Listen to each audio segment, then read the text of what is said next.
Olá, uma boa noite para você que acompanha o Sistema Canção Nova de Comunicação. Estamos começando o nosso programa Em Pauta, sempre este encontro importante, temas atuais e que, claro, tem feito um bem enorme a você ao longo desses mais de 9 anos. Pois é, já estamos há quase 10 anos no ar, sempre levando a sua casa, sua família, não é? Temas importantes. E hoje não é diferente. Olha, nós vamos conversar hoje sobre a Lei da Palmada, recentemente sancionada. E aí a questão não é quem não merece uma palmada, a gente vai entender bem isso daqui. Aqui nos nossos estúdios em São Paulo, estamos aqui na capital paulista, depois de uma longa estada em Belo Horizonte. Um abraço muito especial aos mineiros, sempre nos acompanham.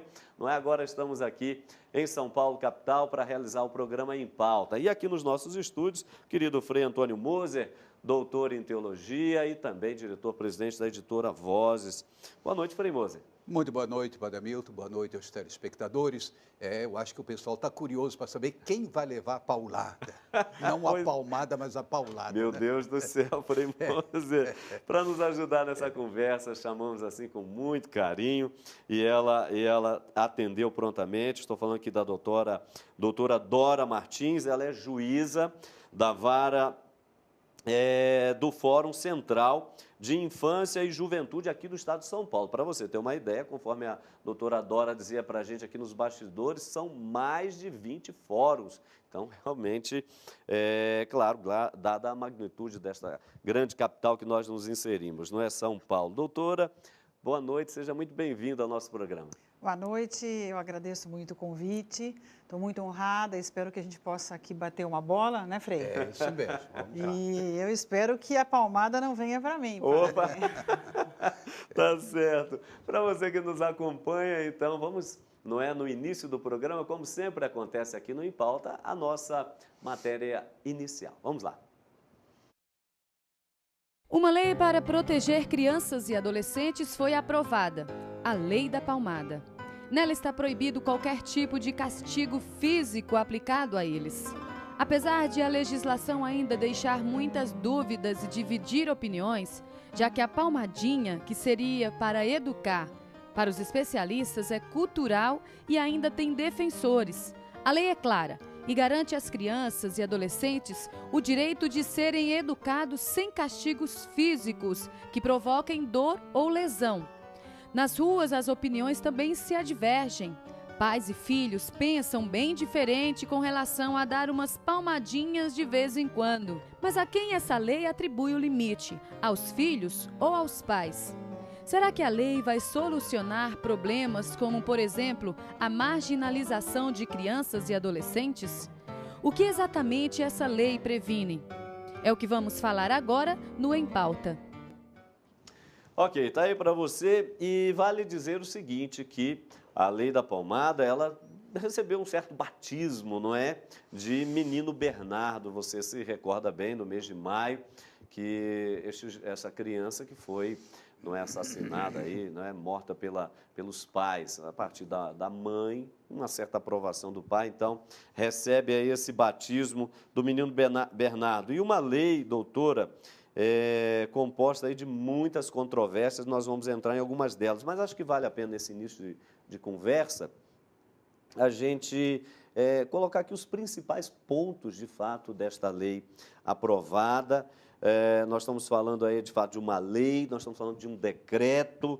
Vamos começar aí com isso daqui para a gente começar a conversa, por favor. Então, essa lei é uma lei, não é um decreto. A lei é aquele ato do legislativo, né, que impõe alguma medida para todos de forma genérica. O decreto tem uma diferença que ele é geralmente um ato do executivo para que se cumpra alguma ordem. Então, é uma lei brasileira que atinge a todos no Brasil e ela tem esse papel de trazer à tona, eu acho, essa discussão de um problema muito grave, que é a violência doméstica e que fere muitas crianças no Brasil.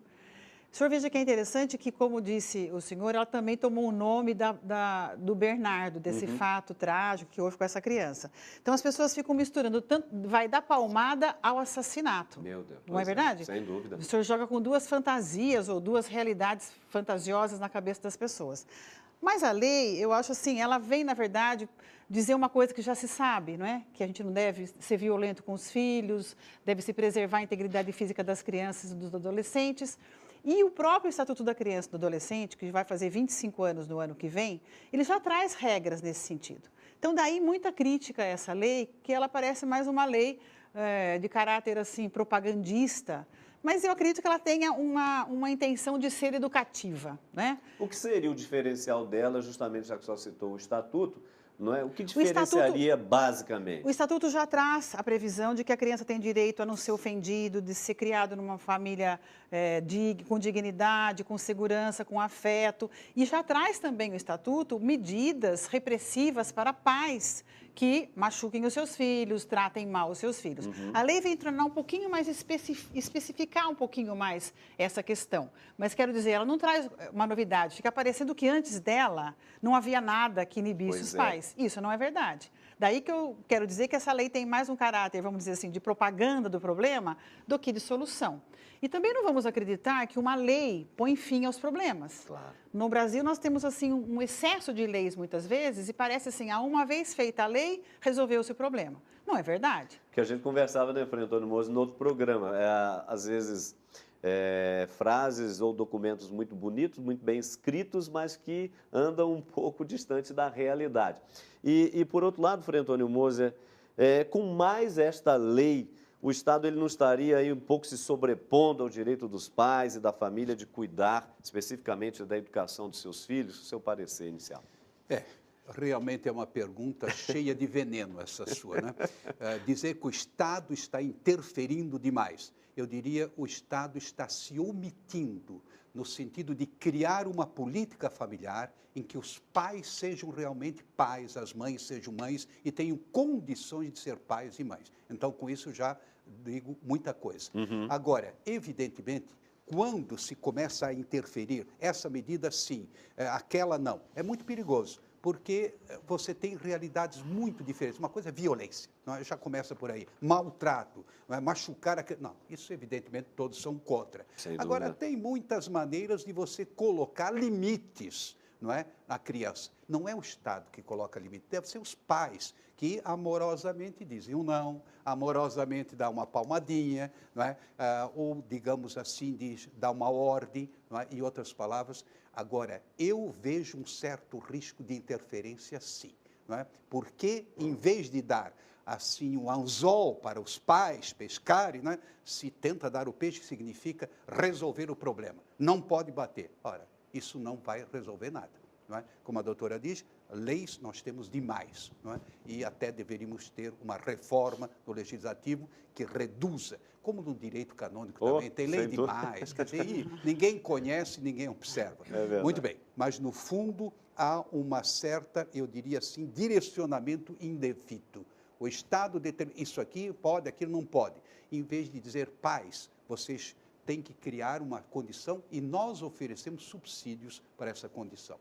Tá, a questão da punição, doutora, porque, inclusive, me parece que a lei, ela prescreve o seguinte, multa de até 20 salários mínimos, não é, para quem for denunciado, e aí é até uma questão muito difícil, essa depois, um pouco mais à frente, nós vamos verificar como é que se prova, afinal das contas, que a criança sofreu esta punição física, psíquica, não é? Nós vamos verificar ainda essa questão da agressão aí.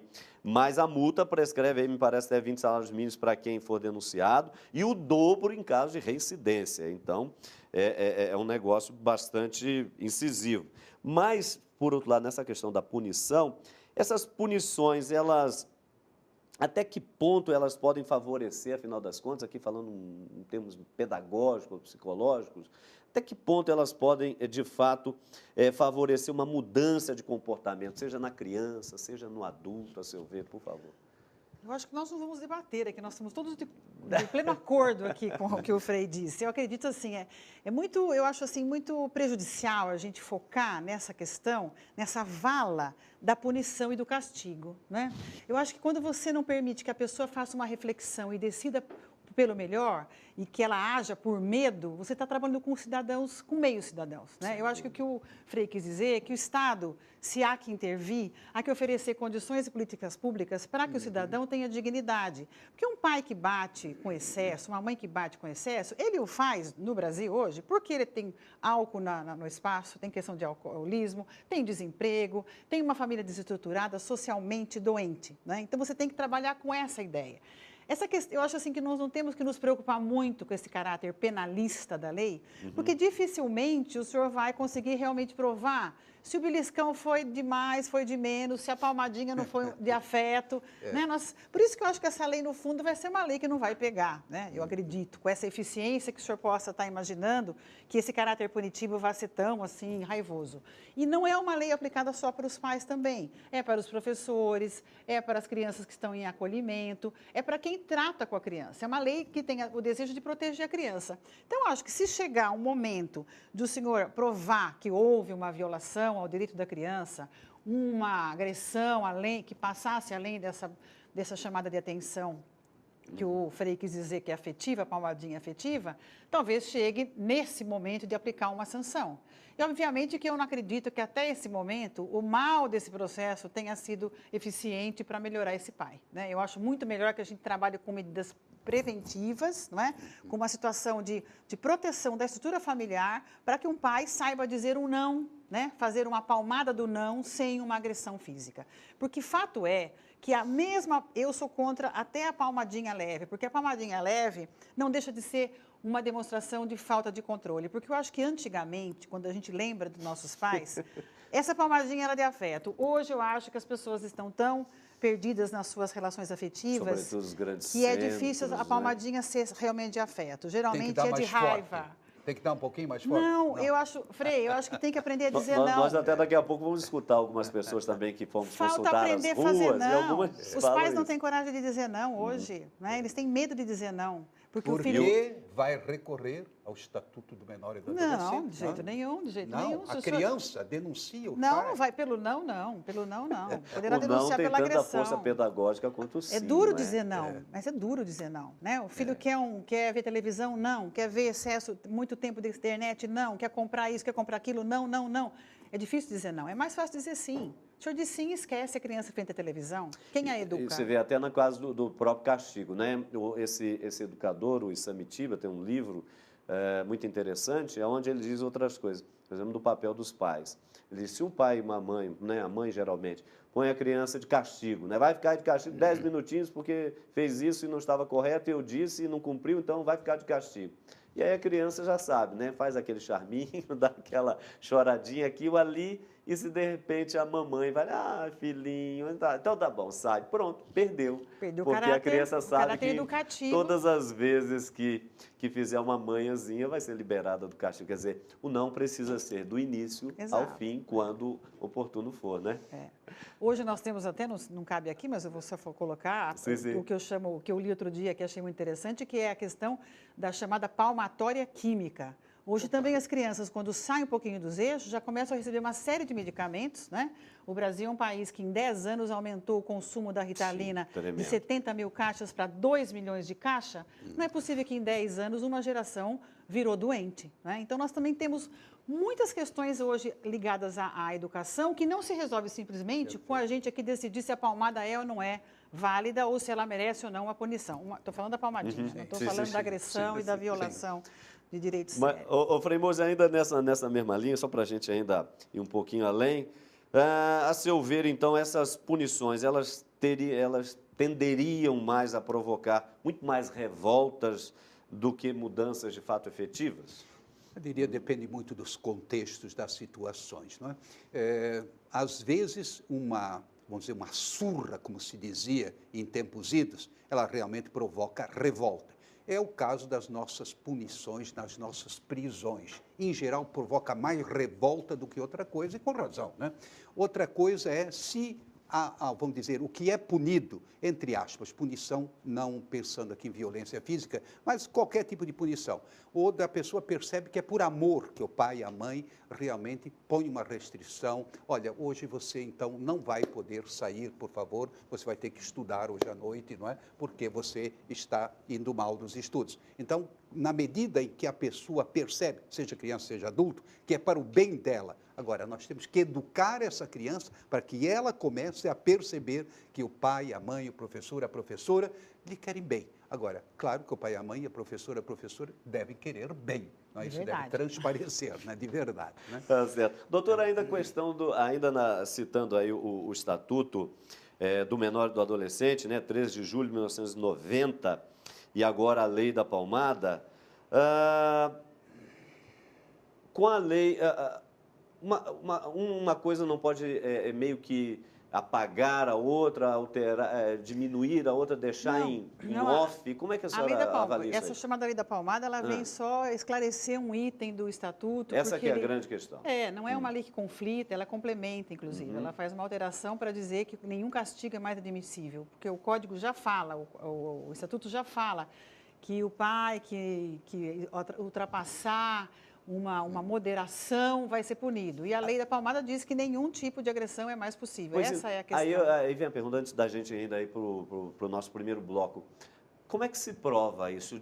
Com que mecanismo se prevê para denúncia? Primeiro temos que imaginar como é que chega essa denúncia para um conselheiro tutelar. Exatamente. Ou vamos imaginar na polícia. Tem que partir da criança ou do vizinho. Porque geralmente são os conselhos tutelares. Por isso que, veja, vamos acreditar assim, uma família normal, uma família afetiva, que tem lá uma confusão no meio do jantar, o pai fica um pouco indignado com o moleque, pega o moleque pela orelha e leva para o quarto. Exato. Como que essa notícia vai aparecer? Qual o interesse dessa notícia para aparecer? Então, as pessoas também começam a fantasiar que agora existe um Big Brother dentro de casa. Exato. Talvez por causa desses programas ruins da televisão, fique se imaginando que hoje é possível tudo isso. E agora também com celulares que gravam tudo a todo momento. Então, assim, tem que haver uma denúncia, tem que essa denúncia chegar até a polícia vai ter que fazer uma investigação, colher os dados, verificar se há realmente o crime, se está configurado o crime, o promotor vai ter que fazer uma denúncia, vai ter que haver uma audiência, provas. Então, de uma palmada durante o jantar até isso, eu acho que nunca vai acontecer. Eu acho que a lei é importante, porque já que ela existe, vamos ver o lado positivo dela. Ela trouxe à baila essa discussão, por isso até estamos aqui. Sem dúvida. E ela chama atenção para essa coisa grave, que como o Frei Moser falou, não é do que nós estamos tratando, nós aqui, mas que é a violência doméstica, que é um grande mal no Brasil, que faz muitas vítimas no Brasil. Então, eu acho que ela serve para isso, ela é didática nesse sentido. Quem for muito violento vai ficar um pouco preocupado. Tá certo. Nós vamos dar a nossa primeira paradinha, você não saia daí não, você viu que é um assunto realmente importante, interessante, educativo, elucidativo aqui para todos nós, não é verdade? Então, primeira paradinha, rápido intervalo, é o tempo de tomar uma água e daqui a pouquinho, após o intervalo, estaremos de volta. Não saia daí.